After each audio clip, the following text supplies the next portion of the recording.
Andrew কুমোকে হারিয়ে new ইয়র্কের প্রথম মুসলিম মেয়র নির্বাচিত হলেন ডেমোক্র্যাট প্রার্থী জোহরান মামদানি। প্রেসিডেন্ট ট্রাম্পের জন্য বড় ধাক্কা।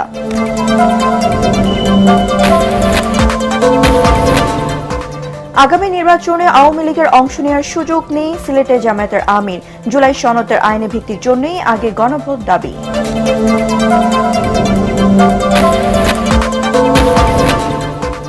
নবীন প্রবীণের সমন্বয় আন্দোলনের সক্রিয় ও গ্রহণযোগ্যদের বিএনপি প্রার্থী মনোনয়ন। বঞ্চিতদের ধৈর্য ধরার পরামর্শ, ত্যাগীদের মূল্যায়নের আশ্বাস। নিবন্ধন পেল এনসিপি সহ 3টি দল। শাপলাকলি নিয়ে 300 আসনে প্রার্থী দেওয়ার ঘোষণা নাহিদ ইসলামের। এ মাসে চূড়ান্ত হবে প্রার্থী তালিকা।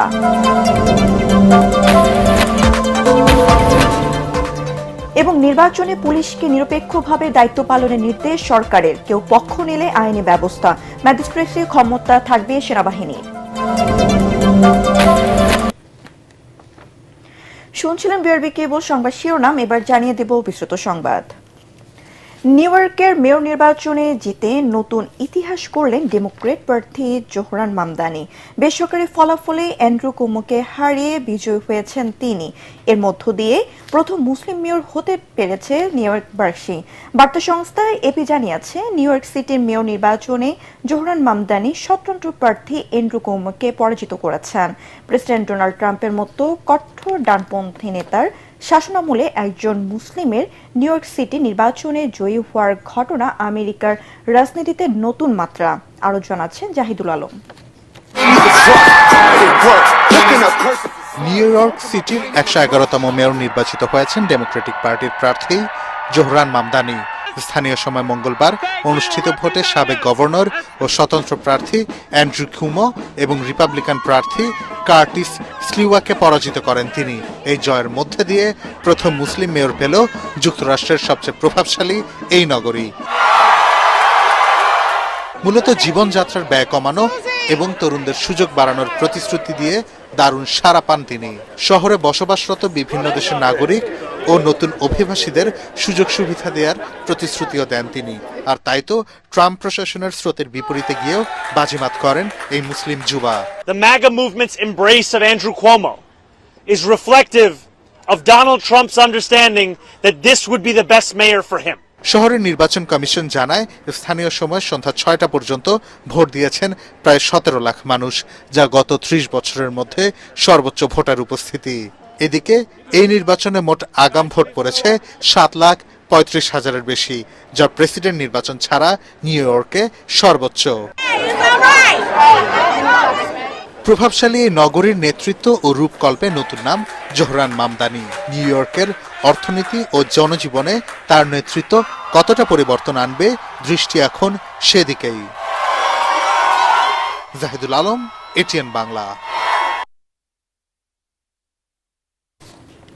আওয়ামী লীগ কখনোই নির্বাচনমুখী দল নয়, তাই আগামী নির্বাচনে তাদের অংশগ্রহণের কোনো সুযোগ নেই বলে মন্তব্য করেছেন জামায়াত ইসলামের আমির ডাক্তার শফিকুর রহমান। সিলেট সফরে সকালে উসমানী আন্তর্জাতিক বিমানবন্দরে নেমে সাংবাদিকদের তিনি এই কথা বলেন। আগামী জাতীয় সংসদ নির্বাচনে জামায়াত ইসলামী কোনো জোট গঠন করবে না বলেও জানান ডাক্তার শফিকুর রহমান। নির্বাচন না হলে দেশের নানা ধরনের বিশৃঙ্খলা সৃষ্টি হতে পারে উল্লেখ করে জামায়াতের আমির বলেন, প্রয়োজন হলে সবাইকে নিয়ে 2026 সালের ফেব্রুয়ারিতে নির্বাচন আদায় করবেন তারা। তৃতীয়বারের মতো দলের সর্বোচ্চ পদে নির্বাচিত হওয়ার পর প্রথমবারের মতো সিলেট সফরে তিনি জেলা ও মহানগর জামায়াত আয়োজিত পৃথক সাংগঠনিক কর্মসূচিতে অংশ নেবেন। আওয়ামী লীগ তো নিজেই নির্বাচন চায়, আপনারা কি জোর করে তাদের উপর নির্বাচন চাপাই দিবেন? তারা যদি নির্বাচন চাইতোই তাহলে 3টা নির্বাচন করার সুযোগ তারা পেয়েছিলেন, হাতছাড়া করলেন কেন?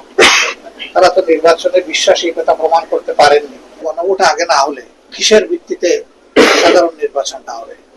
এই জন্য আমরা চাই গণভোট আগে হোক এবং সনদ যেটা এটা তার আইনি বাস্তবতা খুঁজে পায়।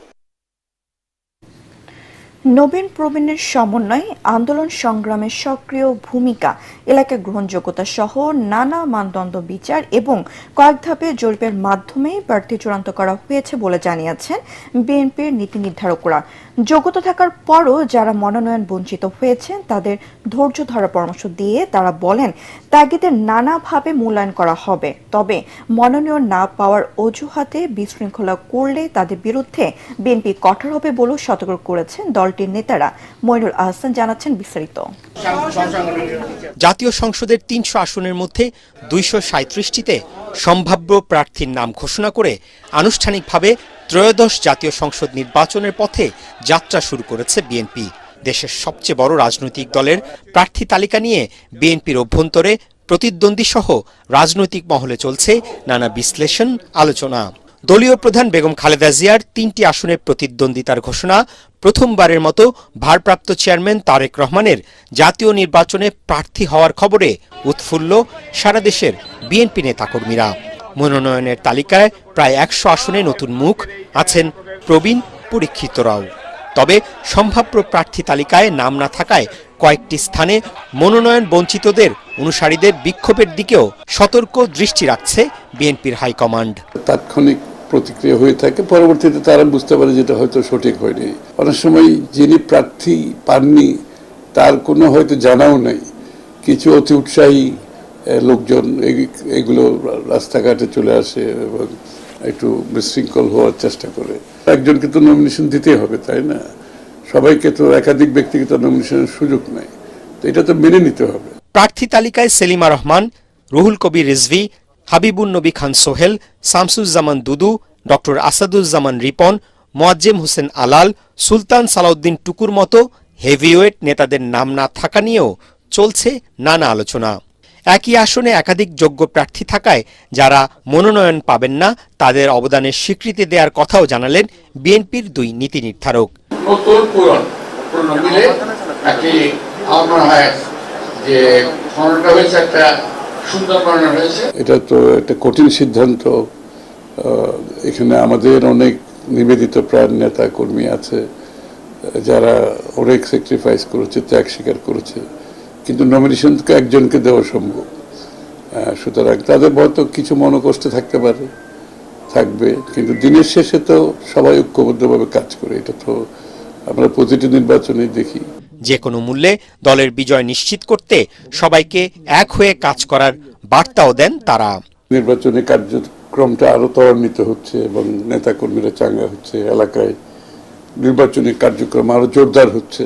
নির্বাচনী পথে আমরা রওনা হয়েছি, সেখানে আমাদেরকে জয়লাভ করতে হবে, সেটাকে মাথায় রেখে আমরা সবাই একযোগে কাজ করব।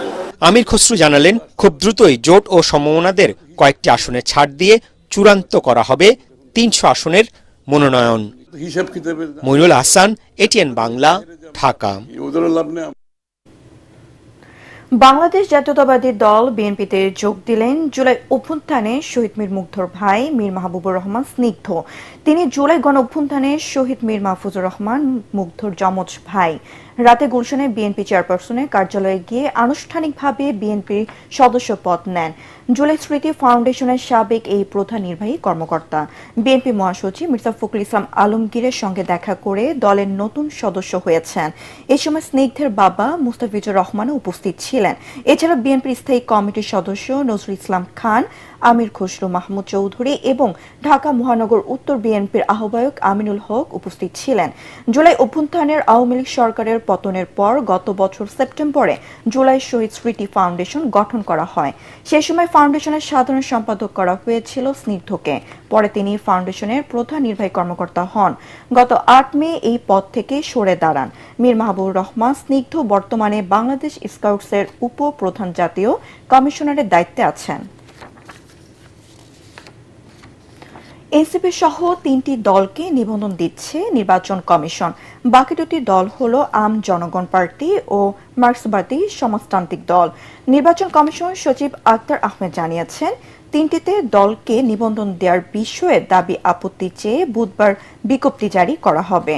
এদিকে গণপ্রতিনিধিত্ব আদেশ আরপিওতে সংসদ নির্বাচনে প্রার্থীদের জামানতের টাকা ও নির্বাচনী ব্যয় কমানোর দাবি জানিয়েছে বিপ্লবী ওয়ার্কার্স পার্টি।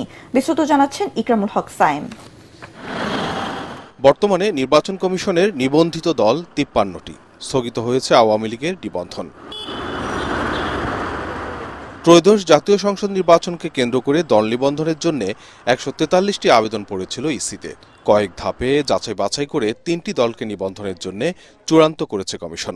আমরা ৩টা দলের কাগজপত্র সঠিকতা পেয়েছি এবং সেই ৩টার দল হচ্ছে বাংলাদেশ সমাজতান্ত্রিক দল মার্ক্সবাদী, বাংলাদেশ আম জনগণ পার্টি এবং জাতীয় নাগরিক পার্টি এনসিপি। কমিশন মনে করেছেন যে এই ৩টা দল রাজনৈতিক দল হিসেবে নিবন্ধন পেতে পারেন। বাংলাদেশ নেজামে ইসলাম পার্টি, তাদের ব্যাপারে মাননীয় হাইকোর্টের দায়েরকৃত রিট একটা আবেদন আর রায় প্রাপ্তির পরে এটা সিদ্ধান্ত নেওয়া হবে।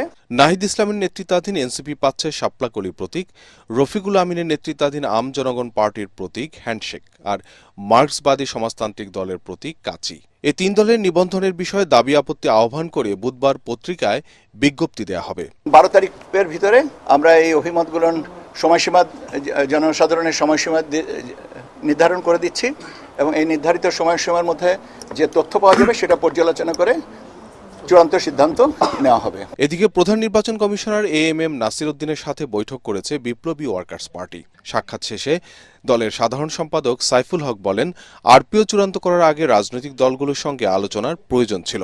সংশোধিত আরপিওতে নির্বাচনে জামানতের পরিমাণ ও প্রার্থীদের ব্যয়সীমা অযৌক্তিকভাবে বাড়ানো হয়েছে বলে দাবি করেন তিনি। নির্বাচনের জামানতের ব্যাপারে আমরা মনে করি জামানতটা আমরা আগে বলেছিলাম কমানো দরকার। যদি কমানো না যায় তাহলে বিদ্যমান যেটুকু জামানত আছে সেই জামানত রাখা দরকার, বৃদ্ধি করার কোনো প্রশ্ন নাই। সর্বোচ্চ ব্যয়সীমা যেটা ২৫ লক্ষ আছে, আমরা বলেছি এটাকে কমানো দরকার, না হলে কোনোভাবে এটাকে বৃদ্ধি করবার কোনো সুযোগ নেই। সরকারি বেসরকারি গণমাধ্যমে প্রচার সহ সব ক্ষেত্রে সব দলের জন্য সমান সুযোগ নিশ্চিত করার আহ্বান জানায় বিপ্লবী ওয়ার্কার্স পার্টি। সবগুলো খোলো। ইকরামুল হক সায়েম, এটিএন বাংলা, ঢাকা। শাপলা-কলি প্রতীক নিয়ে আগামী নির্বাচনে ৩০০ আসনে প্রার্থী দেওয়ার ঘোষণা দিয়েছেন জাতীয় নাগরিক পার্টি এনসিপির আহ্বায়ক নাহিদ ইসলাম। গতরাতে এক ভিডিও বার্তায় তিনি জানান, চলতি মাসে সকল আসনে এনসিপির প্রার্থী তালিকা চূড়ান্ত করা হবে। প্রতিটি আসনে দলের সৎ, যোগ্য ও দেশপ্রেমিক নেতাকেই মনোনয়ন দেওয়া হবে বলে জানান নাহিদ ইসলাম। আনুষ্ঠানিকভাবে আমরা এখন থেকে একটি নিবন্ধিত রাজনৈতিক দল এবং শাপলা-কলি মার্কায় আমাদের সকলের প্রিয় শাপলা-কলি মার্কায় আমরা নিবন্ধন পেয়েছি। এই নিবন্ধন পাওয়ার পিছে জাতীয় নাগরিক পার্টির কেন্দ্রীয় এবং তৃণমূলের বিভিন্ন স্তরের নেতাকর্মীরা অক্লান্ত পরিশ্রম করেছেন। আমরা নির্বাচনের জন্য প্রস্তুতি নিচ্ছি। শাপলা-কলি মার্কায় ইনশাআল্লাহ আমরা ৩০০ আসনে আমরা প্রার্থী দেব এবং জাতীয় নাগরিক পার্টি আপনার আমার সকলের দল। ফলে যারা নতুন করে রাজনীতি করতে চান, এই বাংলাদেশটাকে নতুনভাবে করতে চান, তারা আমাদের সাথে যোগাযোগ করুন। আগামী নির্বাচনে পুলিশকে নিরপেক্ষভাবে দায়িত্ব পালনের নির্দেশ দিয়েছে স্বরাষ্ট্র মন্ত্রণালয়। পুলিশের কোনো সদস্য কোনো প্রার্থীর পক্ষ নিলে তার বিরুদ্ধে আইনি ব্যবস্থা নেওয়ার হুঁশিয়ারি দিয়েছেন স্বরাষ্ট্র উপদেষ্টা। সচিবালয়ে কোর কমিটির বৈঠক শেষে তিনি জানান, নির্বাচনের সময় সেনাবাহিনীর ম্যাজিস্ট্রেসি ক্ষমতা থাকবে। এক প্রশ্নের জবাবে উপদেষ্টা বলেন, অন্তর্বর্তী সরকারের সময়ে সংঘটিত প্রতিটি বিচার বহির্ভূত হত্যাকাণ্ডের তদন্ত চলছে। রিপোর্ট মাহবুব কবির চপলের।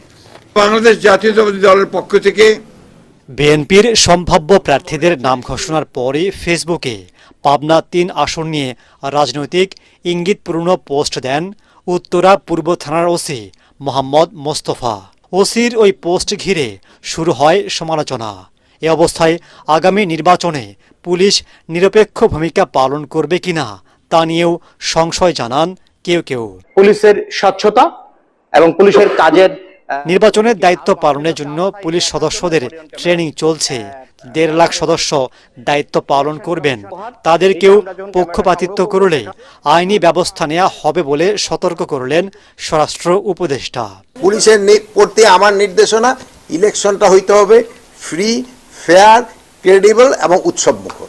ইলেকশনের সংক্রান্ত ব্যাপারে যারা ইলেকট্রাল ইনকোয়ারি কমিটি থাকবে।